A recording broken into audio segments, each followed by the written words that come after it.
BJPಯಿಂದ MLC Ravikumar ಅವರು ನಮ್ಮ ಜೊತೆಗಿದ್ದಾರೆ. ರವಿಕುಮಾರ್ ಅವರೇ, ಇದನ್ನು ಮೋದಿ ಕಮ್ಬ್ಯಾಕ್ ಅಂದರೆ ಮೋದಿಯವ್ರಿಗೊಂದು ಬಲ ಸಿಕ್ಕಿದೆ ನಿಜ, ಆದರೆ ಅವರ ಶಕ್ತಿಯಿಂದ, ಅವರ ಜನಪ್ರಿಯತೆಯಿಂದ ಅಲ್ಲ. ಯಾಕಂದರೆ ಹರಿಯಾಣದಲ್ಲಾಗಲಿ ಮಹಾರಾಷ್ಟ್ರದಲ್ಲಾಗಲಿ ಎಲ್ಲಿ ಮೋದಿನ ಮುಂದಿಟ್ಕೊಂಡು ಚುನಾವಣಾ ಪ್ರಚಾರ ಮಾಡಿದ್ರಿ ನೀವು? ಸರ್, NDAಯ ನಾಯಕ ಅಂತ ಹೇಳಿದರೆ ನರೇಂದ್ರ ಮೋದಿ. NDAಯ ನಾಯಕ ಅಂದರೆ ನರೇಂದ್ರ ಮೋದಿ. ಇವತ್ತು ಅಲಯನ್ಸ್ನ ನಾಯಕ ಯಾರು? ಇಂಡಿಯಾ ಅಲಯನ್ಸ್ನ ನಾಯಕ ಯಾರು? ಇದ್ರ ಬಗ್ಗೆ ಪ್ರಶ್ನಾರ್ಥಕ ಇದೆ. ಇದ್ರ ಬಗ್ಗೆ ಈ ಉದಾಹರಣೆಗೆ ಇಡೀ ದೇಶದಲ್ಲಿ ಒಂದು ಕಂಪ್ಯಾರಿಸನ್ ತೆಗೆದುಕೊಳ್ಳೋಣ. ಕಂಪ್ಯಾರಿಸನ್ ಮಾಡೋಕ್ಕಾಗಲ್ಲ, ಮಾಡಬೇಡಿ. ಉದಾಹರಣೆ ಸರ್, ಇಂಡಿಯಾ ಅಲಯನ್ಸ್ ಮಾಡಿದ್ರು. ಇಂಡಿಯಾ ಅಲಯನ್ಸ್ನ ಲೀಡರ್ ಯಾರು? ಎಲ್ಲರೂ ಯೂನಿವರ್ಸಲ್ ಆಗಿ ಯಾವುದೇ ವಿವಾದ ಇಲ್ಲದಂಗೆ ಅಕ್ಸೆಪ್ಟ್ ಮಾಡಿದಾರಾ? ಅದೇ ನರೇಂದ್ರ ಮೋದಿ. ನರೇಂದ್ರ ಮೋದಿ NDA ಅಲಯನ್ಸ್ನಲ್ಲಿ ವಿವಾದಾತೀತವಾಗಿ ಯಾರದೇ ಅಪಸ್ವರ ಇಲ್ಲದೇ ಒಪ್ಕೊಂಡಿರ್ತಕ್ಕಂಥ ನಾಯಕ ಅಂತ ಹೇಳಿದ್ರೆ ನಮ್ಮ ನರೇಂದ್ರ ಮೋದಿ. ಪ್ರಶ್ನೆ ಅದಲ್ಲ ಸರ್, ನೀವು ನಿಮ್ಮ ಮಿತ್ರ ಪಕ್ಷಗಳು ಒಪ್ಕೊಂಡಿದ್ದಾವೆ ಸರ್. ಎಸ್, ನಾವು ಜನರ ಮಧ್ಯದ ಜನಪ್ರಿಯತೆ ಬಗ್ಗೆ ಚರ್ಚೆ. ಹಾಗಾಗಿ ನನ್ನ ಪ್ರಕಾರ ಡೆಫಿನೆಟ್ಲಿ ಮಹಾರಾಷ್ಟ್ರದ ಗೆಲುವು ನರೇಂದ್ರ ಮೋದಿ ಅವರಿಗೆ ಅವರ ನೇತೃತ್ವದ ಸರ್ಕಾರಕ್ಕೊಂದು ಬಲ ತಂದು ಕೊಡ್ತು. ಮಹಾರಾಷ್ಟ್ರ ಆದರೆ ಇದು ಅವರಿಂದ ಆಗಿರುವ ಗೆಲುವಲ್ಲ, ಅದರಲ್ಲಿ RSS ನ ಪಾತ್ರ ದೊಡ್ಡದಿದೆ, ಮಹಾರಾಷ್ಟ್ರದ ಸ್ಥಳೀಯ ನಾಯಕರ ಪಾತ್ರ ದೊಡ್ಡದಿದೆ. ಇದ್ರ ಬಗ್ಗೆ ನಾವು ವಿವಾದ ಮಾಡಕ್ ಹೋಗಲ್ಲ. ಆದ್ರೆ ನರೇಂದ್ರ ಮೋದಿ, ನಾಯಕ ರಾಹುಲ್ ಗಾಂಧಿ. ಈಗ ಕರ್ನಾಟಕದ ಮೂರಕ್ಕೆ ಮೂರು ಉಪಚುನಾವಣೆಗಳನ್ನು ಗೆದ್ಕೊಂಡ್ರಲ್ಲ, ಅದರ ಕ್ರೆಡಿಟ್ ರಾಹುಲ್ ಗಾಂಧಿಗೆ. ನಾನು ಒಪ್ಕೊಳ್ತೇನೆ, ಕರ್ನಾಟಕ ರಾಜ್ಯದಲ್ಲಿ ಎಷ್ಟು ಚುನಾವಣೆ, ಎಷ್ಟು ಕಾನ್ಸ್ಟಿಟ್ಯೂನ್ಸಿಗೆ ಅವ್ರು ಬಂದ್ರು, ಮಹಾರಾಷ್ಟ್ರಕ್ಕೆ ಅಷ್ಟು ನಾವು ಅವ್ರನ್ನ ಉಪಯೋಗಿಸಿಲ್ಲ ಅನ್ನೋದು ನಾನು ಒಪ್ಕೊಳ್ತೇನೆ.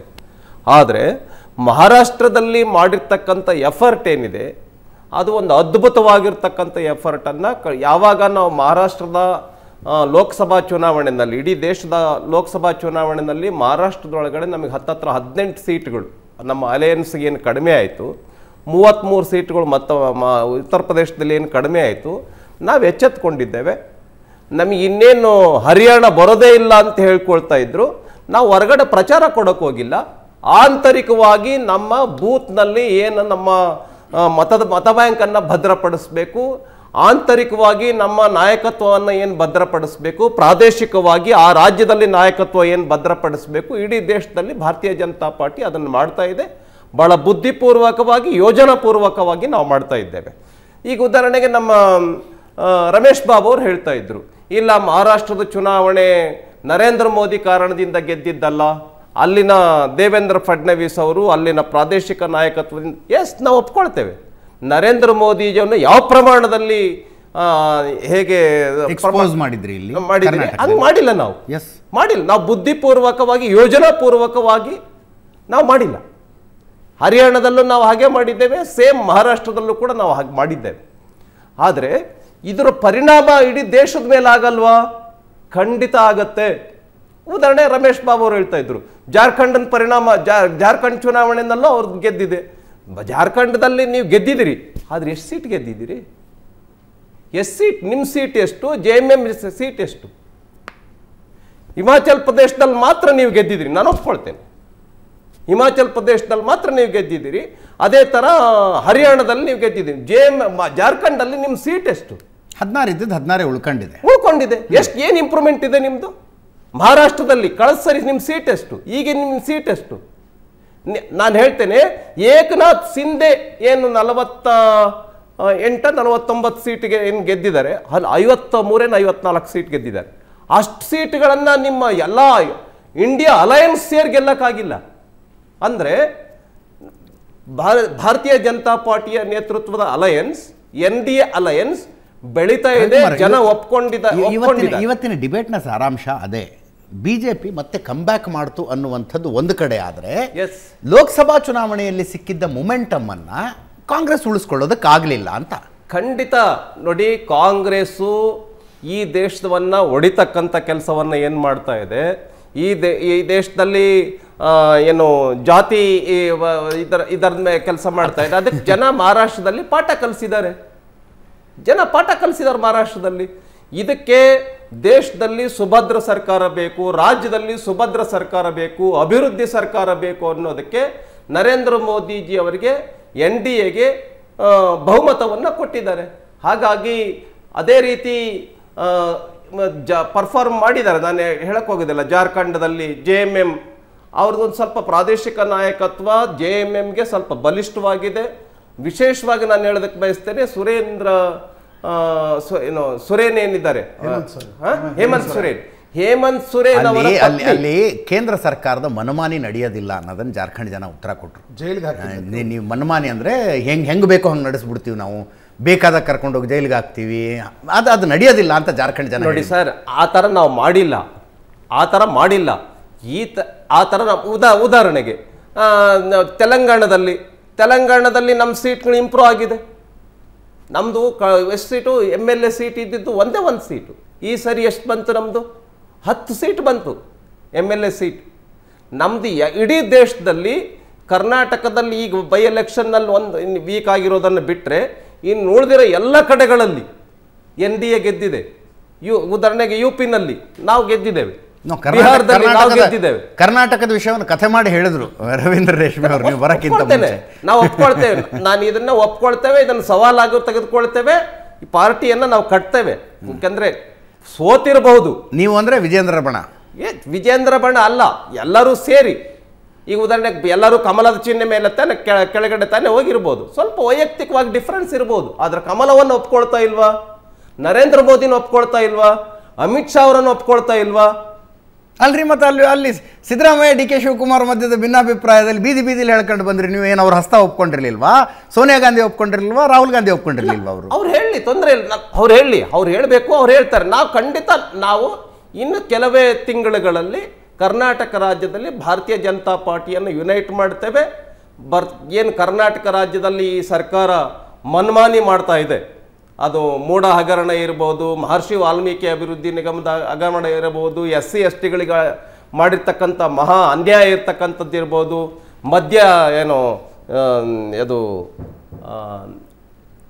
ಮದ್ಯಪಾನ ಇಲಾಖೆಯಲ್ಲಿ ಆಗಿರ್ತಕ್ಕಂಥ ಹಗರಣ ಇರಬಹುದು. ಸಾಕಷ್ಟು ವಿಷಯಗಳಿದೆ. ಇದನ್ನು ನಾವು ಜನರ ಬಳಿಗೆ ತೆಗೆದುಕೊಂಡು ಹೋಗ್ತೀವಿ. ಇಲ್ಲಿ ಸರ್ಕಾರ ಇದೆ, ಸಾಮಾನ್ಯ ಜನರಲ್ಲಿ ಏನಾಗುತ್ತೆ ಅಂತ ಹೇಳಿದ್ರೆ, ಯಾವ ಸರ್ಕಾರ ಇರುತ್ತೆ ಆ ಸರ್ಕಾರದ ಪರವಾಗಿ ರಿಸಲ್ಟ್ ಬರ್ತಾ ಇರ್ತಕ್ಕಂಥದ್ದು. ಈಗ ಒಂದು ಮಾತು, ನಾವು 22 ಸೀಟ್ಗಳು ಎಲೆಕ್ಷನ್ ನಡೆದಿತ್ತು ಯಡಿಯೂರಪ್ಪ CM ಇದ್ದಾಗ. ಎಷ್ಟು ಸೀಟ್ ಗೆದ್ವಿ? 18 ಸೀಟ್ ಗೆದ್ವಿ. ಯಾಕೆ ಗೆಲ್ಲಿಲ್ಲ ಕಾಂಗ್ರೆಸ್ ಅವಾಗ? 18 ಸೀಟ್ ಗೆದ್ವಿ.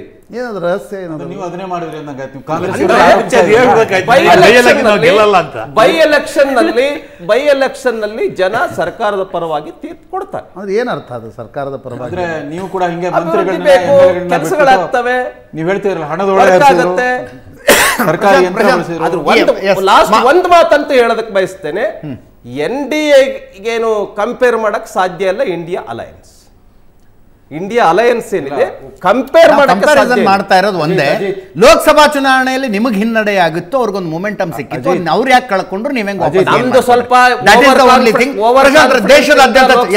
ದೇಶದಾದ್ಯಂತ ಚರ್ಚೆ ಆಗ್ತಾ ಇರೋದು ಒಂದು ವಿಷಯ. ಲೋಕಸಭಾ ಚುನಾವಣೆಯಲ್ಲಿ RSSಗೂ ನರೇಂದ್ರ ಮೋದಿ ಅವ್ರಿಗೂ ಮಧ್ಯದಲ್ಲಿ ಒಂದು ಭಿನ್ನಾಭಿಪ್ರಾಯ ಬಂದಿತ್ತು. ಹರಿಯಾಣ ಚುನಾವಣೆ ಬರುವ ವೇಳೆಗೆ RSSನವ್ರು ಇಲ್ಲ, ಅದೇನೋ ಸಹಾಯ ದಡ ತಲುಪಿಸೋಣ ಇವ್ರಿಗೆ ಅಂತ ನಿರ್ಧಾರ ಮಾಡಿದ್ರು.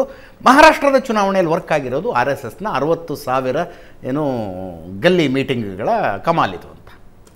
ಅದೇ ನೋಡಿ, ಯಾವುದೇ ಒಂದು ರಾಜಕೀಯ ಪಕ್ಷಕ್ಕೆ ಈ ರೀತಿಯ ಒಂದು ಕಮಿಟೆಡ್ ಸಂಘಟನಾ ಜಾಲ ಇರತಕ್ಕಂಥದ್ದು ಯಾವತ್ತಿಗೂ ಇಟ್ಸ್ ಆಡೆಡ್ ಅಡ್ವಾಂಟೇಜ್.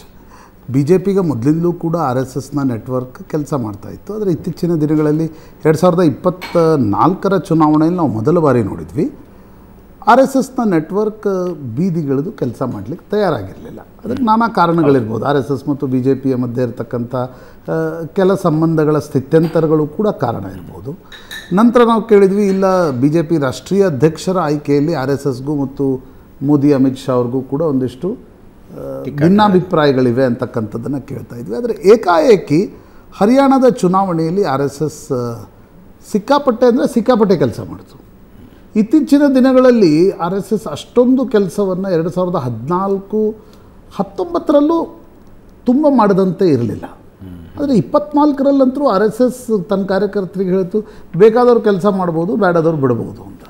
ಅದರಿಂದ ಏನಾಯಿತು, BJPಯ ಕಮಿಟೆಡ್ ವೋಟರ್ ಮತ್ತು ಕಮಿಟೆಡ್ ಕೇಡರ್ ಏನಿತ್ತು ಅದಕ್ಕೂ ಮತ್ತು ಆ 400 ಪಾರ್ ಘೋಷಣೆಗೂ ರಿಸೋನೇಟೇ ಆಗಲಿಲ್ಲ, ಕನೆಕ್ಟ್ ಆಗಲಿಲ್ಲ. ಒಂದು ಕನೆಕ್ಟ್ ಆಗಲಿಲ್ಲ. ಇನ್ನೊಂದು ಹಿಂಗೆ ಅನ್ನಿಸ್ತು, ಹೆಂಗೂ 400 ಬರ್ತಾರೆ ಬಿಡು, ನಾವು ಯಾಕೆ ಕೆಳಗಡೆ ಕೆಲಸ ಮಾಡಬೇಕು. ನಾವು ಕರ್ನಾಟಕದಲ್ಲೇ ತಿರುಗಾಡಿದಾಗ ನೋಡಿದ್ವಲ್ಲ, ಕಾಂಗ್ರೆಸ್ ಕಾರ್ಯಕರ್ತರಲ್ಲಿ ಏನೊಂದು ಉತ್ಸಾಹ ಇತ್ತು, ಆ ಉತ್ಸಾಹ BJP ಕಾರ್ಯಕರ್ತರಲ್ಲಿ ಇರಲಿಲ್ಲ. ಅದರ ಅರ್ಥ ಇಲ್ಲ ಅವರೇನೋ ವೋಟ್ ಮಾಡಲಿಲ್ಲ ಹಂಗಂತ ಹೇಳ್ತಿಲ್ಲ ನಾನು, ಆದರೆ ಆ ಉತ್ಸಾಹ ಇರಲಿಲ್ಲ. ಅದರ ಕಾರಣದಿಂದಾಗಿ ಮಹಾರಾಷ್ಟ್ರ, ರಾಜಸ್ಥಾನ್, ಉತ್ತರ ಪ್ರದೇಶದಂಥ ರಾಜ್ಯದಲ್ಲಿ BJPಗೆ ದೊಡ್ಡ ಹೊಡೆತ ಬಿತ್ತು. ಗೇಮ್ ಚೇಂಜರ್ ಏನು ಅಂತ ಕೇಳಿದರೆ ನನಗನ್ಸುತ್ತೆ ಎರಡು. ಒಂದು 2024 ಚುನಾವಣೆಯ ನಂತರ BJPಗೆ ಅನಿಸಿದೆ ಈ ಡೈರೆಕ್ಟ್ ಬೆನಿಫಿಟ್ ಏನು ಕೊಡ್ತಾರಲ್ಲ, ಕ್ಯಾಶ್, ಎಸ್, ಇದನ್ನೇನು ಮೊದಲು ಆಮ್ ಆದ್ಮಿ ಪಾರ್ಟಿ ಒಪ್ಕೊಂತು, ನಂತರ ಅದನ್ನು ಕಾಂಗ್ರೆಸ್ ಒಪ್ಕೊಂತು. ಈಗ BJPಗೆ ಅನಿಸಿದೆ ಚುನಾವಣೆಗಳನ್ನು ಗೆಲ್ಲಬೇಕಾದ್ರೆ ಇದು ಅನಿವಾರ್ಯ, ಇದು ದಾರಿ ಅಂತಕ್ಕಂಥದ್ದು. ಯಾಕಂದರೆ ನಿಮಗೆ 2,13,00,000 ಮಹಿಳಾ ಮತದಾರರು ಮಹಾರಾಷ್ಟ್ರದಲ್ಲಿದ್ದಾರೆ. 2,13,00,000, 2,53,00,000 ಇದ್ದಾರೆ, ನಾಟ್ 2,13,00,000. 2019 ಚುನಾವಣೆಯಲ್ಲಿ 2,53,00,000 ವೋಟ್ ಮಾಡಿದರು ಮಹಿಳಾ ಮತದಾರರು. 2024 ಚುನಾವಣೆಯಲ್ಲಿ 3,04,00,000 ಸಮಥಿಂಗ್ ವೋಟ್ ಮಾಡಿದ್ದಾರೆ. ಹೆಚ್ಚು ಕಡಿಮೆ 50 ಲಕ್ಷ ಹೆಚ್ಚುವರಿ, 52 ಲಕ್ಷ ಹೆಚ್ಚುವರಿ ಮಹಿಳಾ ಮತದಾರರು ವೋಟ್ ಮಾಡಿದ್ದಾರೆ. ಎಸ್, ನೀವು ರಿಸಲ್ಟಲ್ಲಿ ನೋಡಿದರೆ ಯಾಕೆ ಆ ಸುನಾಮಿ ಕಾಣ್ತಿರ್ಲಿಲ್ಲ ಅಂತಂದರೆ, ನೀವು ಮಹಿಳಾ ಮತದಾರರು 6.5% ಹೊರಗಡೆ ಬಂದು ಜಾಸ್ತಿ ವೋಟ್ ಮಾಡಿದರು. ಜಾರ್ಖಂಡ್ನಲ್ಲಿ 4.5% ಮಾಡಿದ್ರು, ಅದೇ ಹೇಮಂತ್ ಸೊರೇನ್ಗೆ ಹೆಲ್ಪ್ ಆಯಿತು. ಇಲ್ಲಿ 6.5%, 2,53,90,647 2019 ಚುನಾವಣೆಯಲ್ಲಿ ಮಾಡಿದ್ದು. ಈ ಸಲ ಮಾಡಿದ್ದು 3,06,49,318. ಅದರ ಅರ್ಥ 52,58,671 ಮಹಿಳೆಯರು ಹೆಚ್ಚುವರಿಯಾಗಿ ಮತದಾನ ಮಾಡಿದ್ದಾರೆ. ಅದು BJPಗೆ ಒಂದು ದೊಡ್ಡ ಲಾಭವನ್ನು ತಂದು. ಅಂದರೆ BJP ಲೋಕಸಭಾ ಚುನಾವಣೆವರೆಗೆ ಒಂದೇನು ವಾದವನ್ನು ಮುಂದಿಡ್ತಿತ್ತು ಥೆರಾಟಿಕಲಿ, ಇಲ್ಲ ರೇವ್ಡಿ ಕಲ್ಚರ್ ಒಳ್ಳೆಯದಲ್ಲ ಅದು. ಹರಿಯಾಣ ಮತ್ತು ಮಹಾರಾಷ್ಟ್ರದ ಚುನಾವಣೆಯಲ್ಲಿ ಅಂದರೆ ನೋಡಿ, ಕಾಂಗ್ರೆಸ್ ಮತ್ತು ಅಘಾಡಿ ಬಳಿ ನರೇಟಿವೇ ಇರಲಿಲ್ಲ. ಎಸ್, ಒಂದು ಸಂವಿಧಾನ ಬದಲಾವಣೆ ನರೇಟಿವ್ ಲೋಕಸಭೆಯಲ್ಲಿ ಹೆಲ್ಪ್ ಮಾಡ್ತು. ಏಕಾಏಕಿ ಅದು ಪ್ರಕಾಶ್ ಅಂಬೇಡ್ಕರ್ ಕ್ಯಾಂಡಿಡೇಟ್ಗಳನ್ನು ಹಾಕಿದ ನಂತರ ವಿಧಾನಸಭಾ ಚುನಾವಣೆಯಲ್ಲಿ ಅದು ವಿದರ್ಭದಲ್ಲಿ ವರ್ಕೇ ಆಗಲಿಲ್ಲ. ಮರಾಠ ಮೀನ್ಸ್ ಆಮೇಲೆ ಒಂದು ಫ್ಯಾಕ್ಟರ್, ಲೋಕಸಭೆಯಲ್ಲಿ ಕೆಲಸ ಮಾಡಿದ್ದು ವಿಧಾನಸಭೆಯಲ್ಲಿ ಕೆಲಸ ಮಾಡೋದು ಅನ್ನೋದು ಗ್ಯಾರಂಟಿ ಇಲ್ಲ. ಅದೊಂದು ಕಾರಣ. ಎರಡನೇದು RSSನ ನೆಟ್ವರ್ಕ್ ಕೆಲಸ ಮಾಡಿದ್ದು. ನೋಡಿ, RSSಗೆ ಒಂದು ಮೈಟ್ ಇದೆ. ಏನಾಗುತ್ತೆ, ಏನು ಡಿಫ್ರೆನ್ಸು ಅಂತ ಕೇಳ್ಬೋದು. ನಿಮಗೆ ಇವತ್ತಿನ ಪೊಲಿಟಿಕಲ್ ಕಲ್ಚರ್ನಲ್ಲಿ ಎಲ್ಲ BJP ಸಹಿತವಾಗಿ ಎಲ್ಲ ಪೊಲಿಟಿಕಲ್ ಕೇಡರ್ ಏನಿದೆ, ಒಂದು ವೈಯಕ್ತಿಕವಾಗಿರ್ತಕ್ಕಂಥ ಹಿತಾಸಕ್ತಿ ಇರುತ್ತೆ, ಇನ್ನೊಂದು ದುಡ್ಡಿನ ಪ್ರಭಾವ ಜಾಸ್ತಿ ಇರುತ್ತೆ. RSS, ನಾನದು RSS ಪೂರ್ತಿಯಾಗಿ ಇನ್ನೂ ಹಳೆಯ RSS ಮಟ್ಟಕ್ಕೆ ಇದೆ ಅಂತಕ್ಕಂಥದ್ದನ್ನು ಹೇಳಲ್ಲ. ಆದರೆ ಇನ್ನೂ ಬೈ ಆ್ಯಂಡ್ ಲಾರ್ಜ್ RSSಗೆ ಗ್ರೌಂಡ್ ಲೆವೆಲ್ನಲ್ಲಿ ಅದೊಂದು ಶಕ್ತಿ ಇದೆ. ಅಂದರೆ ಈ ಯಾವುದೇ ಆಮಿಷ ಇದಕ್ಕೆ ಒಳಗಾಗದೆ ಅವರೊಂದು ಐಡಿಯಾಲಜಿಗೋಸ್ಕರ ಕೆಲಸ ಮಾಡ್ತಕ್ಕಂಥ ಒಂದು ಶಕ್ತಿ RSSಗಿರೋದ್ರಿಂದ that can be a game changer for any political party. Yes, ಅದರ ನೋಡಿ, ಅದರಲ್ಲಿ ನೀವು ಅದನ್ನು ಹೆಂಗೆ ನೋಡ್ತೀರಾ ಅನ್ನೋದು ನೋಡಬೇಕು. ನರೇಂದ್ರ ಮೋದಿ ಸೆಂಟ್ರಿಕ್ ಪ್ರಚಾರ ಇದ್ದಾಗ RSS ಈ ಪ್ರಮಾಣದ ಕೆಲಸ ಮಾಡ್ತಾ ಇರಲಿಲ್ಲ. ದಟ್ಸ್ ಅನ್ ಅಬ್ಸರ್ವೇಷನ್, ಕರೆಕ್ಟ್ ಅಲ್ವಾ? ಮೋದಿ ಸೆಂಟ್ರಿಕ್ ಪ್ರಚಾರ BJP ಮಾಡ್ತಾ ಇದ್ದಾಗ ಎಲ್ಲ ಕಡೆ ಮೋದಿ ಪೋಸ್ಟರ್ಸ್ಗಳು, ಮೋದಿ ಮೋದಿ ಮೋದಿ ಮೋದಿ ಬಿಟ್ಟರೆ ಬೇರೆ ಏನೂ ತೋರಿಸ್ತಾ ಇರಲಿಲ್ಲ. ನನಗೆ ನೆನಪಿದೆ, ಬಿಹಾರದ ಚುನಾವಣೆಯಲ್ಲಿ ಬರೆದಿದೆ, ಒಂದು ಬ್ರ್ಯಾಂಡನ್ನು ನೀವು ಇಲಾಸ್ಟಿಸಿಟಿ ಥರ ಹಿಕ್ತಾ ಹೋದರೆ ಆ ಬ್ರ್ಯಾಂಡ್, ಯಾವುದೇ ಬ್ರ್ಯಾಂಡ್ ಇರಲಿ, ಅದು ನೆಹರು ಇರಲಿ, ಇಂದಿರಾ ಗಾಂಧಿ ಇರಲಿ, ವಾಜಪೇಯಿ ಇರಲಿ ಅಥವಾ ನರೇಂದ್ರ ಮೋದಿ ಇರಲಿ, ಆ ಬ್ರ್ಯಾಂಡ್ ಡಿಮಿನಿಷಿಂಗ್ ವ್ಯಾಲ್ಯೂ ಇರೋದು. ಒಂದು USP ಅಂತ ಇರುತ್ತೆ, ಯುನಿಕ್ ಸೆಲ್ಲಿಂಗ್ ಪ್ರಪೋಸಿಷನ್. ಅದು ಇಲಾಸ್ಟಿಸಿಟಿ ಹೊರಟು ಹೋಗುತ್ತೆ. ಪ್ರಾಯಶಃ 2 ಪಾಠಗಳನ್ನು ಕಲ್ತಂತಿದೆ. ಒಂದು, ಆರ್ಥಿಕವಾಗಿ ನೀವು ಜನರಿಗೆ ಕ್ಯಾಶನ್ನು ಕೊಡದೆ ಹೋದರೆ ಚುನಾವಣೆಗಳನ್ನು ಈಗಿನ ಕಾಲದಲ್ಲಿ ಗೆಲ್ಲಕ್ಕಾಗಲ್ಲ. That is a course correction. ಸರಿಯಾ ತಪ್ಪ ಡಿಫ್ರೆಂಟ್ ಡಿಬೇಟ್. ಇನ್ನೊಂದು, RSSನ ಕೇಡರನ್ನು ಚುನಾವಣೆಯ ಕೆಲಸಕ್ಕೆ ತಂದು ಅದನ್ನು ಉಪಯೋಗಿಸ್ಕೊಳ್ತಕ್ಕಂಥದ್ದು ಪ್ರಾಯಶಃ. And they have got some terms and conditions. ಆ ಕಂಡೀಷನ್ಸ್ ಮೀಟ್ ಆದಂಗೆ ಕಾಣಿಸ್ತಾ ಇದೆ ಮಹಾರಾಷ್ಟ್ರದಲ್ಲಿ, ಹರಿಯಾಣ. ರಾಷ್ಟ್ರೀಯ ಅಧ್ಯಕ್ಷರ ಆಯ್ಕೆ ಇನ್ನೂ ಆಗಿಲ್ಲ. ಒಂದು ಸಣ್ಣ ಬ್ರೇಕು ಮುಗಿಸ್ಕೊಂಡು ವಾಪಸ್.